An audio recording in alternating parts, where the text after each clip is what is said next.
It is the police call everybody will be talking about. Thanks for joining us here at 6 o'clock. I'm Denise Valdez. I'm Brian Loftus. A family says something crashed into their backyard, prompting them to call 911, saying they saw creatures walking around. Our 8 News Now investigators digging into this for weeks now. And tonight, our David Sharns with the video you will only see on 8 News Now. David?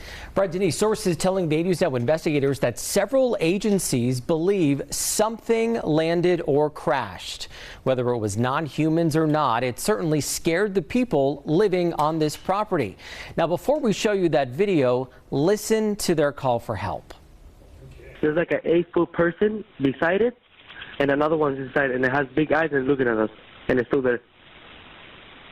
Okay, where is this on your property? In my backyard. I swear to God, this is not a joke. This is actually, we're terrified of it. So there's 2 people or 2 subjects that are in your backyard? Correct, and they're very large. They're like 8 foot, 9 feet, 10 foot. I don't know. They look like aliens to us. Big eyes. They have big eyes, like I can't explain it, and big mouth. They're shiny eyes, and they're not human. They're 100% they're not human. Okay. Well, the 8 News Now investigators obtaining video as officers then responded to the call you just heard. You'll see the officers also saw something in the sky that night, but the big question is, what was it, and is it all connected? Leave her alone. It's almost midnight on May 1st when a Las Vegas Metro police officer's body cam catches this, something flashing low in the sky. 911 emergency. Minutes later, there's like an 8-foot person beside it, and another one's inside, and it has big eyes and looking at us, and it's still there.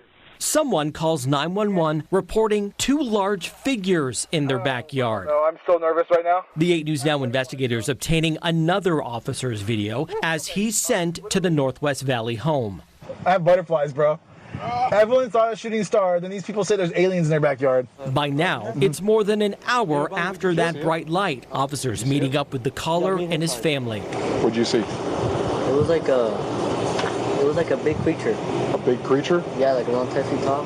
I'm not going to BS you guys. One of my partners said they saw something fall out of the sky too, so that's why I'm kind of curious. Did you see anything land in your backyard, or? They see like a big, that's what they say. They see like a big something with light. What I saw right now, I do believe in it. Police walk into the backyard to investigate, but Metro blacked out that part of the video because it's considered private property. What's clear, they're taking this call seriously.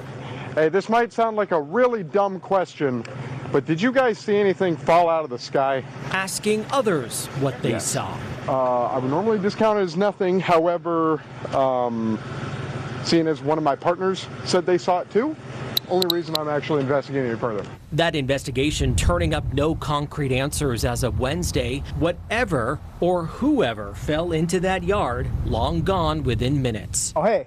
If those 9-foot beings come back, don't call us, all right? Deal with it yourself. I ain't dealing with that. So yeah, this is quite weird, Brian was saying as we're watching this story. Now, we've been in contact with the family in that video, and as you heard in that 911 call, they seem very reasonable and honestly quite scared as you heard them in the call. No, they don't seem impaired in any way. And whatever crashed by the time the police got there was gone, but sources say that there's really no dispute. Something was in their yard. Exactly what? We do not know. I mean, it's so interesting. So, like, the Metro officer sees something, the neighbor sees something. I mean, so what could it be? Well, we know that there are obviously a lot of military bases around this area. George Knapp covers a lot of that stuff for us on the 8 News Now investigators. We're showing you drone video from above that area. And we know, of course, Creech not far away, Nellis Air Force Base not far. I checked in with them. They say they are not involved at all, and we are waiting to hear from the Pentagon as well. And you talked to these people. It seemed completely legitimate to you. And do you have any personal thoughts on maybe what it was? Right. So it seems from talking to our sources that something happened. There was obviously some flash in the sky. A lot of people saw it that night on the night of April 30th, early in the morning on May 1st. Did that exact thing land in their yard? I don't know. but these people said they saw some SUV circling the area. Could this have been some piece of equipment that malfunctioned? Maybe they saw something and then someone came. I can't believe we're talking about this. Right. Someone came and Picked retrieved it from the backyard in the SUV. We don't know. This all comes as a former high-level intelligence officer, a veteran, was on News Nation talking about how there is a program where the government collects some unidentified objects. So this might be that. We just don't know. We're going to work to find out, though. And Brian no substances. They were looking with clear eyes. Goodness. Very interesting. Not big buggy eyes, though. This is really unique. Thank you, David.